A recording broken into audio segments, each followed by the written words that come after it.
Hello, welcome to this edition of Hinds'Sight. I'm David Hinds.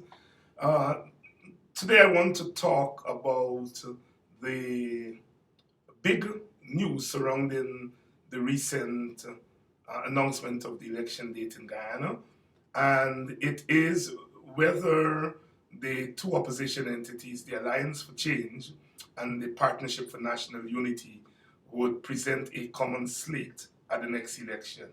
We have heard that the two groups have begun talks about meeting and hammering out some kind of agreement.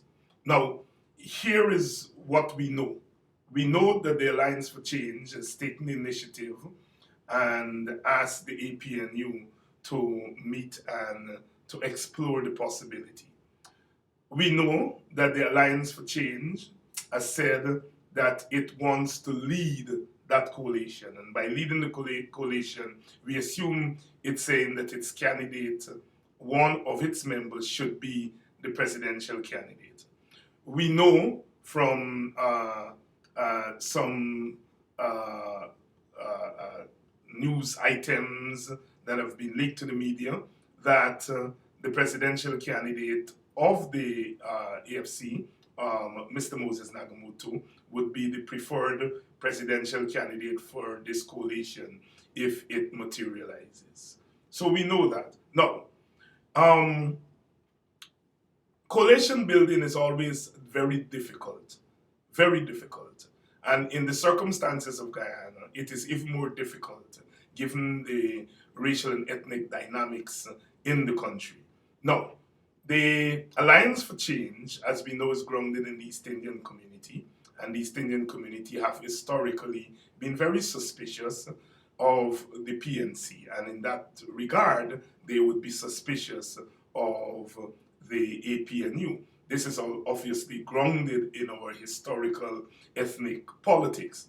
And so, therefore, the AFC would find it very difficult to enter into an alliance with the AFC, with the APNU, without guaranteeing its supporters that it would be in charge. I think it is possible to sell a coalition, but one would have to argue that we are joining with the enemy, but we would be in charge. And so one can understand that this is why the AFC would demand that it gets the presidential candidate, and but also demanding that it gets a fair share of whatever rewards or outcomes from the alliance.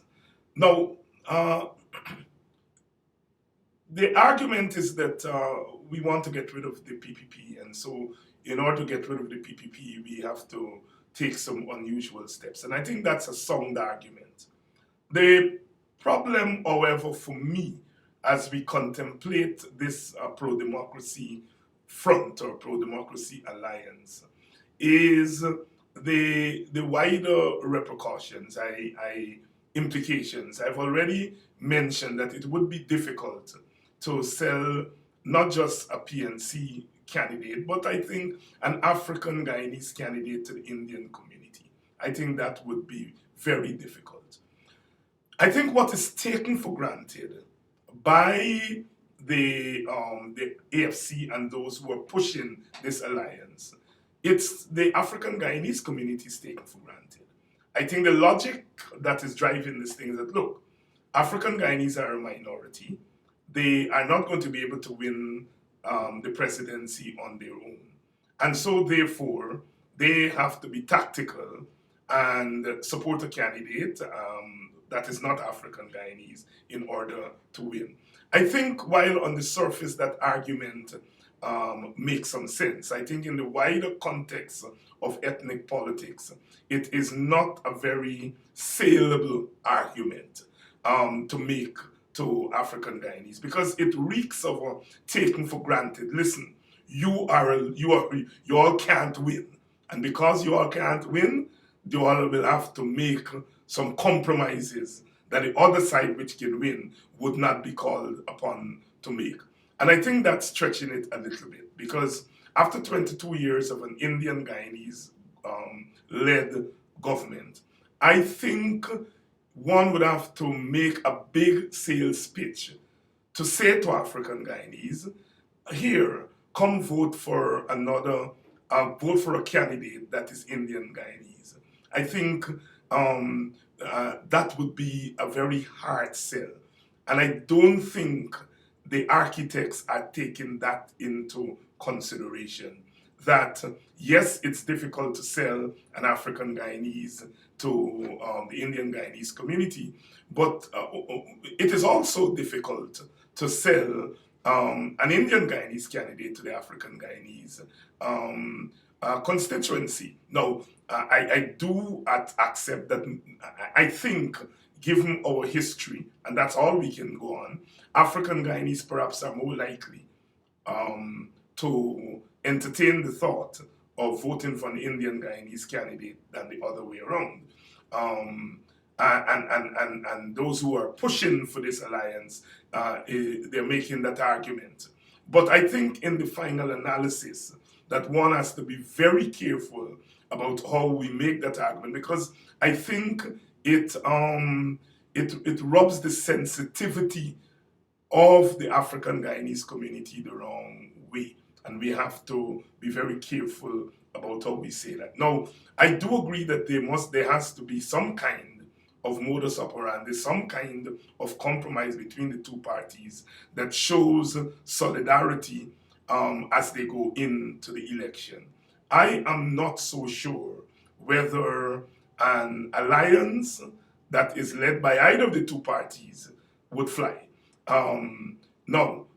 No, if we enter into an alliance, the AFC and the APNU, let's say, and it's led by the AFC's candidate, Mr. Nagamoto, I think you can make the case that you can get the Indian vote that voted for the AFC the last time, and perhaps some more. You can make that argument. But I think you would be hard-pressed to make the argument that you can get as many African Guyanese who voted the last time to come out and vote. So you can make the argument that you will get more Indian Guyanese vote because it's an Indian Guyanese candidate. But I think you run the risk of getting less African Guyanese votes. And if the alliance is to win, if this coalition is to win, it would mean that they will have to rely on the bulk of African Guyanese votes. And so I think one has to think this thing through and decide whether it is the best formula to go with. I am not convinced. Let me state up front. From a gut feeling, really believe that the two parties need to run separately. And they need to squeeze as much as they can from the two ethnic communities. And they need to make an argument that we run in separately, but in the interest of democracy, in the interest of normalcy, in the interest of a political solution to this country, we are running separately, but we are not fighting down each other. And so what you have is a coalition without formally coming together in one slate. I think that is more possible, where there is a synchronization of message and purpose without coming under one banner. I would recommend that as a safer way to go than to go under an umbrella when you will have to name a candidate from one ethnic group and you're not sure how either ethnic group would respond to that. So I think we've got a lot of thinking to do.